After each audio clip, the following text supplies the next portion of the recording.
Manuel, ¿cuál es su posición sobre esto? Bueno, lo primero que debo decir es que agradezco y felicito estar en este debate con Enrique, porque además me hace recordar a la rotonda de letras de la Católica, donde estos debates siempre estaban tan presentes a inicios de los años 80. Acá vale la pena hacer algunas diferencias. Cuando hablamos de propiedad hay dos posibilidades. La propiedad en sentido jurídico, que es a lo que se está refiriendo Enrique, pero escuché que él también es profesor de análisis económico del derecho, pero hay una propiedad en sentido económico. El punto es que lo que uno quiere dar como Estado es una propiedad en sentido económico. ¿A qué me refiero?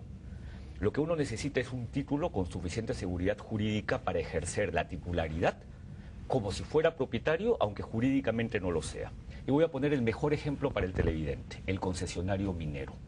El concesionario minero no tiene una propiedad del yacimiento, tiene un título que le da seguridad jurídica para invertir 10.000 millones de dólares en 10 años, ser el que más genera ingresos por exportaciones, hipoteca, grava, hay prenda, cede, ¿no? Caduca, hay una serie de derechos que lo hacen actuar como propietario.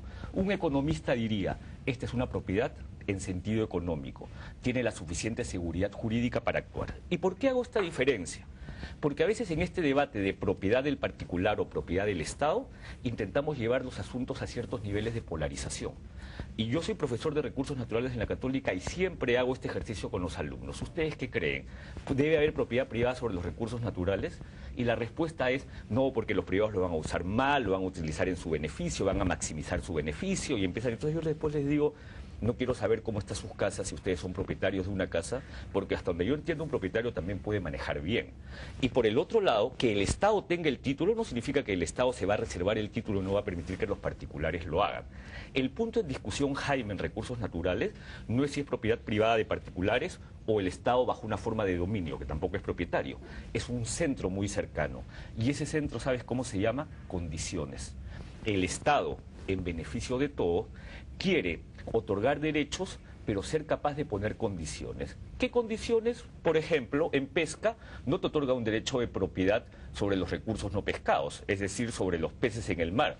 Te da un derecho y te obliga a que, por ejemplo, ahora tengas los límites máximos de captura por embarcación. En el bosque, ¿qué condición te quiere poner? Que manejes sosteniblemente el bosque. En las minas, que lo hagas bajo ciertos principios. Entonces, en una decisión de Estado tú dices, si ya otorgué un título de propiedad, ¿puedo poner condiciones o no? O me es difícil revocar el derecho y probablemente sí, porque la única forma que te queda es expropiarlo. Y para citar un poco a lo que dice Enrique, en el Perú ya hemos tenido una situación en donde el que tenía el título tenía los derechos del subsuelo. Y esa situación se llamó International Petroleum Company, que fue algo que marcó nuestra vida política por 30, 40 o 50 años en el norte del Perú y que llevó incluso a cambios políticos, al derrocamiento de un gobierno y cosas parecidas. Y también debemos recordar que es cierto, en los Estados Unidos hay esta figura, pero mira tú lo que ocurrió. La historia de Rockefeller es la historia de una persona que acumuló riqueza a partir de comprar tierras porque tenía petróleo. No es que se benefició la comunidad, que probablemente, o el individuo que tenía la tierra. Se benefició una persona, se enriqueció. ¿Y qué ocurrió? En Estados Unidos se tuvo que aplicar una ley antimonopolio y hacer que Rockefeller divida su empresa petrolera en 6. Esa es la historia de eso, de Gulf y de muchas otras. Y para terminar esta idea, muchos televidentes deben haber visto, yo siempre le digo a los estudiantes, esta película que se denominaba hace muy poco, ganó el Oscar, Petróleo Sangriento. ¿Cuál es la historia de Petróleo Sangriento? Un especulador que tenía el capital para ir a comprar de tierra donde sabía que había petróleo, no a partir de tener la riqueza. Entonces no es necesariamente que tener la propiedad del subsuelo permite que la comunidad A o la comunidad B se enriquezca. Probablemente tener el dominio en el Estado y dar derechos a los particulares permita generar mejor. Lo que sí creo, ahí sí discrepo con Enrique, hay que dar riqueza, pero riqueza distribuida equitativamente. O sea, lo que debemos lograr es que el derecho otorgado genere riquezas a un grupo, y no como en el caso de Rockefeller, o en el caso de esta película Petróleo Sangriento, o el International Petroleum Company en el Perú, ¿no? A un individuo o a una persona jurídica muy pequeña. Entonces, ahí hay un tema bastante discutible, pero bastante interesante para debatir en el Perú de hoy. Enrique. Bueno, yo creo que hay una serie de puntos que Manuel ha traído a colación. En realidad hay algunas discrepancias terminológicas y otras de tipo conceptual. Yo creo que lo importante es que la propiedad sea una verdadera propiedad. Por ejemplo, las comunidades tienen una serie de limitaciones para la transferencia de propiedad, para el desarrollo de su propiedad.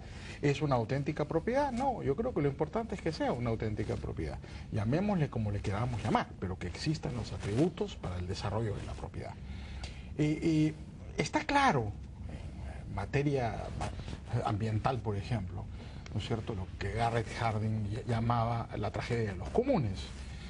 Conforme haya menos definido derechos de propiedad sobre los recursos públicos se sobreconsumen y no se mantienen. Es el problema de los parques, de las playas, de los mares, de los lagos, de los ríos. ¿No es cierto? Eso ocurre con todos los recursos naturales. Cuanto más definida esté la estructura de derechos de propiedad sobre los recursos naturales, se consumen racionalmente y se invierte en su mantenimiento. La pregunta que uno hace normalmente en clase: ¿por qué se extinguen los elefantes y no se extinguen las gallinas? Porque las gallinas son de propiedad privada y el dueño de las gallinas las mantendrá. Lo que se hizo en Zimbabue, por ejemplo, y Manuel debe conocer la experiencia, es que estaba a punto de desaparecer los elefantes de Zimbabue, y Mugabe, el presidente trotskista de Zimbabue, privatizó los elefantes y vendió los rebaños de elefantes. ¿Quiénes compraron los elefantes en Zimbabue?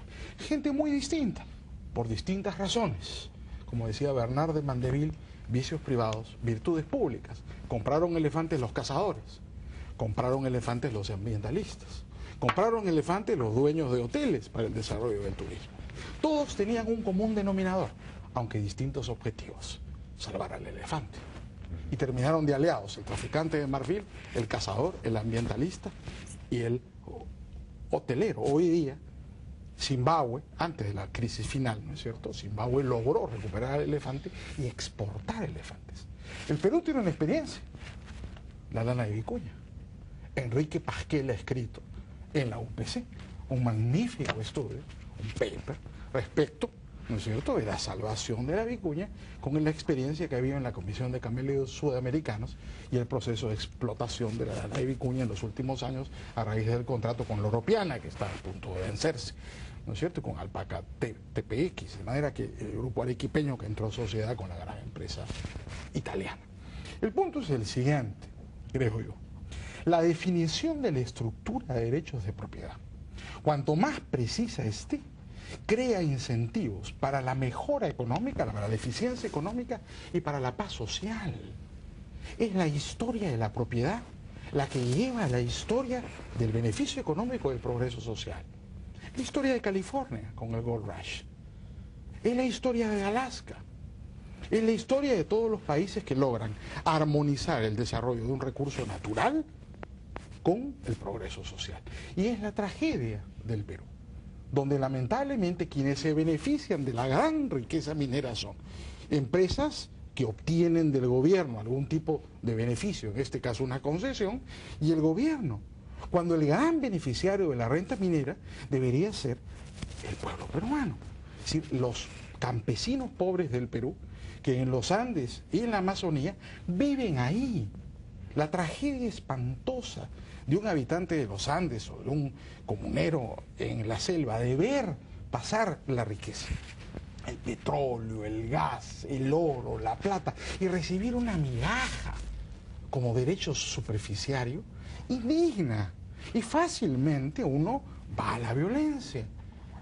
Finalmente, lo que estamos viendo, creo yo, en toda esta discusión, lo paradójico aquí es que los APUs y la gente que se reúnen en estas discusiones para confrontar al gobierno no saben que están siendo en realidad la vanguardia del desarrollo de un nuevo sistema de derechos de propiedad en el Perú, que finalmente es lo que va a producirse.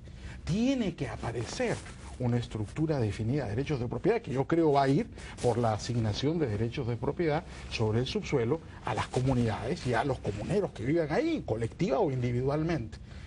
Bueno, tenemos que ir, me están pidiendo una pausa y regresamos con la intervención de Manuel Pulgar Vidal.